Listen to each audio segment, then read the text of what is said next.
Border Gavaskar trophy Australia vs India first டெஸ்ட்டோட day 1ஓட short review தான் வந்தது. வாங்க பார்ப்போம். ஒரு இந்தியன் கிரிக்கெட் டீம் ஃபேனாக இன்றைக்கி டே வந்து எப்படி ஸ்டார்ட் ஆச்சு அப்படின்னு பார்த்தோன்னா, இதெல்லாம் ஒரு பேட்டிங்கா அப்படின்னு சொல்லிட்டு ஸ்டார்ட் ஆனாலும், இது தாண்டா பவுலிங்கு அப்படின்னு சொல்லிட்டு ஸ்கார்சசேரியா டெம்ப்ளேட் போட்டு பாராட்டுற அளவுக்கு ஒரு பயங்கரமான பவுலிங்கோட தான் வந்து இன்றைக்கி டே வந்து முடிஞ்சது. ஃபர்ஸ்ட் எடுத்தோடனே நமக்கு வந்து டாஸ் வந்து ஒரு ஃபேவராக வந்து அமைஞ்சிச்சு. ஹோம் சீரீஸ்லாம் நமக்கு வந்து டாஸ் வந்துட்டு நமக்கு பெருசாக கை கொடுக்கல. ஏன்னா தான் ஃபஸ்ட்டு டெஸ்ட்டில் நம்ம வந்து டாஸ் ஜெயித்தாலும் பெங்களூரில் அது நமக்கு சாதகமாக அமையல.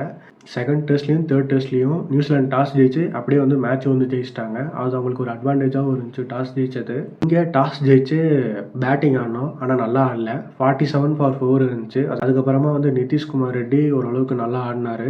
பண்ணிட்டு வந்துட்டு கொஞ்சம் நேரம் கட்டையை போட்டாலும் அதுக்கப்புறமா வந்துட்டு கொஞ்சம் ஆடி கொஞ்சம் ரன்னு தேர்த்தினார். 150க்கு வந்து ஸ்கோர் வந்து நின்றுச்சு. அதுக்கப்புறமா வந்துட்டு அவங்களோட இன்னிங்ஸ் ஸ்டார்ட் ஆச்சு. அந்த டெபுட்டன்ட் வந்து ஒரு 10 ரனில் இருப்பாப்புல. அப்போ எனக்கு தோணுச்சு, சரி இந்த பையன் எப்படியும் வந்து ஒரு 50 இல்லைனா 100 போட்டுருவான், அவனுங்க வந்து பயங்கரமாக லீடு எடுத்துருவானுங்க அப்படின்ற மாதிரிலாம் வந்து மைண்டுக்குள்ளே வந்து ஓட ஆரம்பிச்சிருச்சு. இன்னிங்ஸ் டிஃபீட்டாக அது இதுன்னு சொல்லிட்டு என்னென்னமோ ஓட ஆரம்பிச்சிருச்சு.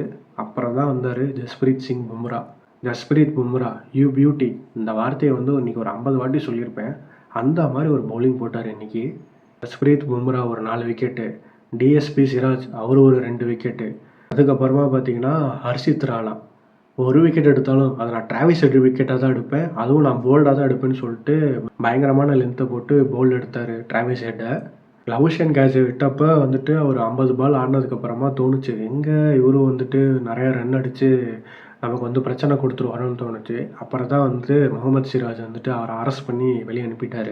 ஆஸ்திரேலியா 67 for 7 ஸ்கோர் கார்டோட இன்றைக்கி டே வந்து முடிஞ்சுது. அது மட்டும் இல்லாமல் அவங்க பவுலிங்க்கு நம்ம பேட்ஸ்மேன் எப்படி திணறினாங்களோ, நம்ம பவுலிங்க்கு அவங்களோட பேட்ஸ்மேனும் வந்து பயங்கரமாக திணறினாங்கன்ற சாட்டிஸ்ஃபேக்ஷனோட இன்றைக்கி டே வந்து முடிஞ்சிச்சு. இது இன்றைக்கான ரிவ்யூ. நாளையோட ரிவ்யூவில் உங்களை நாளைக்கு மீட் பண்ணுறேன். பாய்.